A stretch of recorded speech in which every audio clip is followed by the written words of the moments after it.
كوكو لي في اليوم جبت لكم وصفة المخيطو، وصفة طبيعية 100%، جد لذيذة وجد منعش.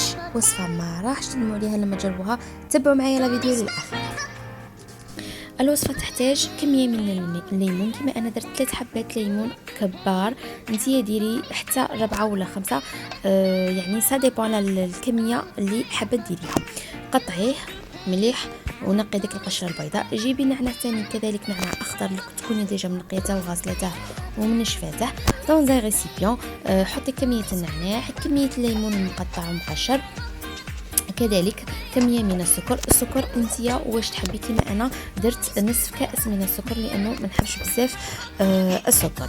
زيدي كميه من الماء، كميه قليله جد قليله من الماء، هكا باش يترحى لك النعناع تاعك مليح بالبغا ميكسور. دونك تبغي ديري في البغا ميكسور ولا عندك بلوندر ديري في البلوندر. كيما انا ما ترحاليش مليح زدت صفيته مليح وعصرت مليح داك النعناع نتاعي كيما راك تشوفي. ومن بعد ما تكملي كامل هاد ليطاب دونك تزيدي الماء نتاعك. هنايا ديري حتى لتر ونصف، يعني 3 حبات ليمات كبار ولا 4 حبات ليمات كبار يديروا لك حتى لتر ونصف من المخيط. دونك كانت هذه هي وصفتنا نتاع اليوم البنات.